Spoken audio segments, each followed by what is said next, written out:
और प्रदेश के नेतृत्व का धन्यवाद देना चाहता हूं कि मैंने लगातार 12 वर्षों से, जब से मैंने नौकरी छोड़ी है टाइम्स ऑफ इंडिया की, और मैं जबलपुर में आके राजनीतिक कार्यकर्ता के तौर पे, भारतीय जनता पार्टी के कार्यकर्ता के तौर पे काम कर रहा हूं। ये मेरे कार्य को पार्टी ने देखा और मुझे आज ये मौका यदि पार्टी की तरफ से मिला है तो मैं पार्टी को निराश नहीं करूंगा। बरगी विधानसभा भारतीय जनता पार्टी जीतेगी। मैंने 5 साल में कार्यकर्ताओं के दुख दर्द को बहुत अच्छे से महसूस किया, जाना है। इस दृष्टि से मैं इसको चुनौतीपूर्ण मानता हूं और मैं अपने लिए भारतीय जनता पार्टी ने 2023 के लिए बीजेपी की एक लिस्ट जारी कर दी है। उस लिस्ट में जबलपुर के बरगी विधानसभा से नीरज सिंह का नाम है और आज हम नीरज सिंह के साथी हैं। उनसे पूछते हैं कि आपको टिकट मिली, बधाई हो, क्या कहना चाहते हैं? मैं भारतीय जनता पार्टी के हमारे केंद्रीय और प्रदेश के नेतृत्व का धन्यवाद देना चाहता हूं कि मैंने लगातार 12 वर्षों से, जब से मैंने नौकरी छोड़ी है टाइम्स ऑफ इंडिया की, और मैं जबलपुर में आके राजनीतिक कार्यकर्ता के तौर पे, भारतीय जनता पार्टी के कार्यकर्ता के तौर पे काम कर रहा हूं।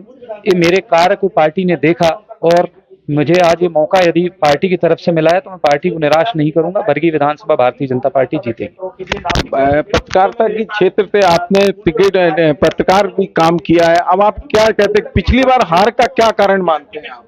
मैंने बताया आपको, बहुत सारे कारण होते हैं उसमें। पारिवारिक भी बहुत से कारण होते हैं, मैं ये कहूँगा बहुत से राजनीतिक भी कारण होते हैं, बहुत से सामाजिक भी ऐसे कारण बनते हैं। देखिए, जब आप कार्यकर्ता के तौर पर कार्य करते हैं और भारतीय जनता पार्टी के कार्यकर्ता हो, तब जब आप विधायक हो और आप विधायक पुत्र के नाते जब आप लोगों के बीच में काम करते हैं तो आपकी छोटी से बड़ी गलतियों को लोग देखते हैं और बारीकी से उन बातों को देखते हुए अपना निर्णय या मैंडेट देते हैं।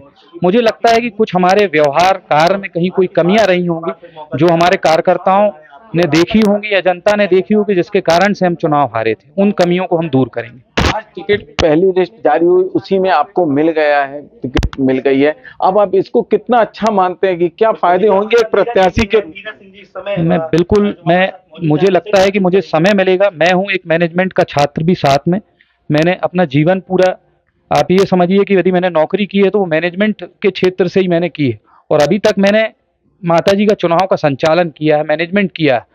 अब मुझे ही यदि मौका मिलता है और मुझे समय मिलता है तो मुझे लगता है कि मैं अपनी उस प्रतिभा का उपयोग इन आगामी 3 महीनों में भारतीय जनता पार्टी को बरगी विधानसभा में जीत दिलाने में कर पाऊंगा। देखिए, कोई भी चुनाव हो, विधानसभा या लोकसभा का या कोई छोटा भी चुनाव है पंच का, वो चुनौतीपूर्ण ही होता है और उसको मैं हर चुनाव को, छोटे बड़े चुनाव को मैं चुनौती वाला मानता हूं और उस तरह से ही हम काम करेंगे कि हम चुनाव जीत सकें। जी, क्या कहना चाहेंगे पार्टी के लिए, क्योंकि आप एक बार फिर आपके परिवार बहुत सारे? नहीं, मैं इसको, आपकी बात से मैं सहमत नहीं हूं। मैंने आपसे कहा कि इसको इस तरह से ना देखा जाए कि पार्टी पे भरोसा किया है। आप ये देखिए कि एक कार्यकर्ता पे भरोसा किया। मैंने कहा आपसे कि नीरज सिंह की जगह कोई और भी कार्यकर्ता को पार्टी टिकट देती तो भी मैं उसी तरीके से आज आपके बीच में होता और उतनी ही मेहनत तब भी करता, क्योंकि मैंने कहा मेरा कौशल भरा क्षेत्र प्रबंधन है और मुझे उस कार्य में महारत हासिल है। मैंने खुद को कैंडिडेट के रूप में कभी भी नहीं देखा बरगी विधानसभा में और आगे भी मैं ऐसा मानता हूं कि मैं एज अ कैंडिडेट लोगों के बीच में काम नहीं करूंगा। यदि मुझे कार्यकर्ता के तौर पर भारतीय जनता पार्टी ने मौका दिया है तो मैं सदैव भारतीय जनता पार्टी का कार्यकर्ता बनकर लोगों के बीच में काम करूंगा। के लिए आप चुनौतीपूर्ण मान रहे हैं इस चुनाव को, क्योंकि एक हार आप देख चुके हैं 2 बार जीतने के बाद, कितना चुनौतीपूर्ण मान रहे हैं? इस बार काफी समय मैंने आपसे कहा कि मैंने 5 साल में कार्यकर्ताओं के दुख दर्द को बहुत अच्छे से महसूस किया, जाना है।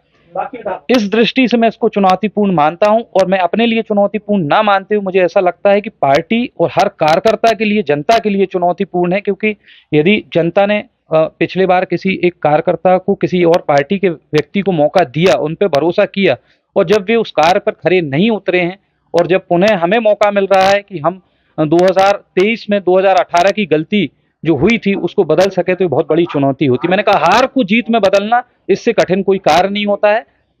पहले आप किसी कार्य की तरफ जाएं, पहले मंजिल से आप शुरू करें, आखिरी मंजिल आसान होती पहुंचना, लेकिन बीच में यदि आप कहीं डगमगा जाएं या बीच में आप कहीं लड़खड़ा के गिर जाएं, उठकर खड़े होना, फिर चलना, फिर मंजिल तक पहुंचना बहुत कठिन होता है। तो ये चुनौतीपूर्ण। ये थे नीरज सिंह जी, जो आज विधानसभा टिकट इनको मिली है बरगी विधानसभा से। इनका कहना है कि हम कार्यकर्ता के रूप में काम करेंगे। धीरज शाह, MP तक, जबलपुर।